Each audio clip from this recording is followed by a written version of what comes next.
Hi guys, and welcome to another custom ROM review. Today's ROM is gonna be Carbon ROM. I already reviewed Carbon quite a while ago back on JellyBean and called it one of the best custom ROMs out there for JellyBean. Is this still true, or did so many things change and it is just another average ROM like many others? We'll find out in this video.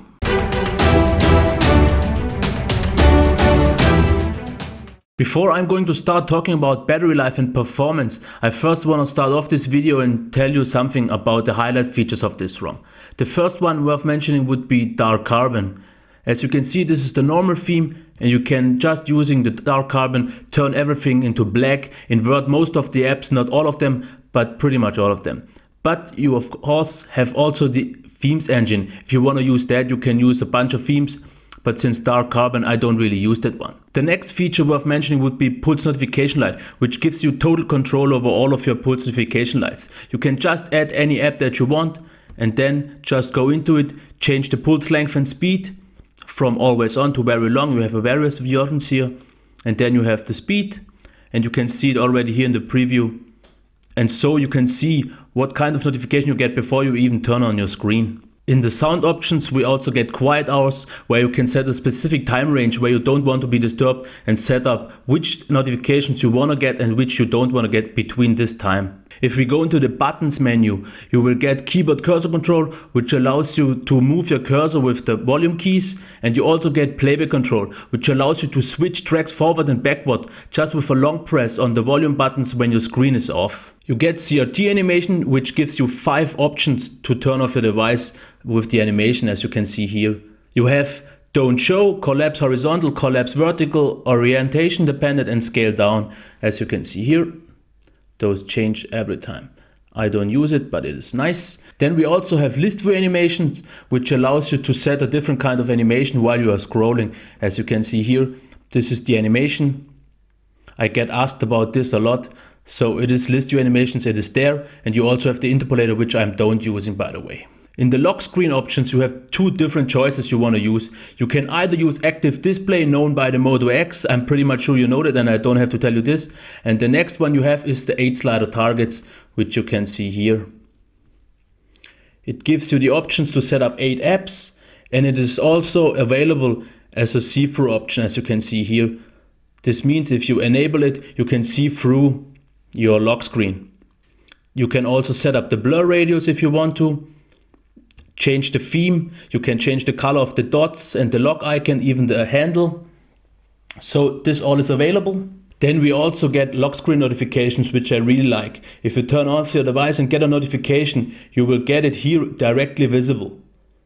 As you can see here, you have different kinds of options. You can change the background color, wake or notification, non-clearable. You can also exclude apps if you don't want to, like on Play Store, if you don't want to see if you got an update or something like that. You can set the offset for the top of the screen, expanded view and notification. This means you can either have the notification in a small line, or you can already have it expanded. I like to use it already expanded because I can read a message right away if I get a Hangout message or a WhatsApp message without having to use the option. You can just hit it and it will open the app. You also get 2 ways of navigating your device, either using the 5-button navigation bar with its nav rings, or you could also use alternatively the Slim Pi, which is pretty customizable and better than the Paranoid Android Pi.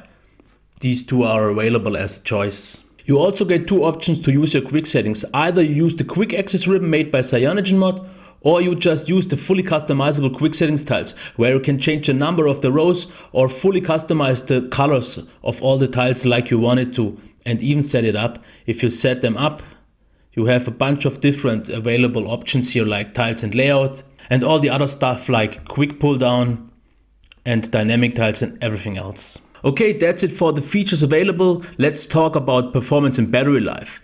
This ROM comes with a custom kernel. It is the Slim ROM version. And it gives you extra options like sound control, where you can boost your speaker volume even higher. It's pretty nice on KitKat 4.4.2, but if you set it, for example, the speaker of +6, you will get it even louder. You also get options like MP decision control, LED control. You can undervolt, underclock, overclock, overvolt. Everything you could possibly wish for is available for this ROM. About the performance itself, the ROM is absolutely brilliant, absolutely fast. There is nothing to complain here. It is easily one of the better ROMs I've had. Some of the latest ROMs I used had some stutters and everything else, but this one is extremely smooth. I'm pretty happy with the performance in general. There are not really any hiccups or any slowdowns. You have the occasional Android lag, but that's about all. As for the battery life, I'm not that impressed here. It is about on stock, but nothing else. And this was a bit disappointing because I hoped it would also give me better battery life, but this wasn't the case. So expect stock battery life, maybe slightly more. This time I also tried two different custom kernels. I tried Franco kernel, and I was really happy with the battery performance. Battery was noticeably better, but I had some weird graphical glitches where my whole screen would sometimes, when I turn it on or even between, just have a minor glitch, and it was pretty disturbing because I didn't really know if it would be anything harmful or something like that. Maybe it was just on my device, I don't know, but otherwise the performance was ever so slightly less impressive than the stock kernel itself here. It was slightly laggy, but really only so much you won't notice it after one day. The first day when I really looked at it, I saw some minimal micro stutters. But after a day of using, I didn't notice it at all, and I was pretty happy. And I would still use Franco kernel if I wouldn't have this graphical glitches. Maybe I will try the kernel at a different time again. I also used Elemental X, which I was always pretty happy about using, and I always liked the features and all the other stuff. But I have to say, on this ROM, I had a bit of a less nice experience. It was slightly more laggy than the other ones, and the battery life was at best on stock level, not more. I don't really know why, because usually I always had better results with Elemental X than on any other stock kernel. This time it wasn't the case. Maybe it was just something bad, I don't know, but otherwise it's at least worth trying. You could also always try the Neo kernel, which is always a pretty nice kernel in terms of battery life and a nice compromise with battery life and performance. Okay, I showed you some of the highlight features of this ROM, and I've talked about battery life and performance. What else is there to say? What do I think about this ROM in general? In general, I'm absolutely happy with this ROM. I used it for 3 weeks. I didn't have any stability issues. Performance, like I said, was absolutely top-notch. Battery life wasn't super impressive, but it got me through the day easily. I almost had every day maybe 30 or 40% even left. And this is something I don't really have to bother on. The Nexus 5 battery life is more than okay, even with Bluetooth streaming all the day, watching a lot of videos and everything else. As I said, feature-wise, what I really like about this ROM, it has carbon fibers, and if you go into the interface, you have this sliding panel here.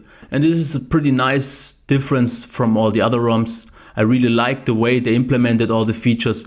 It is nice to see a difference here. It would have been nice if they would have made it directly accessible and you wouldn't have to go all the way if you want to quick settings through all the other ones like here and the sliding panel up on the top.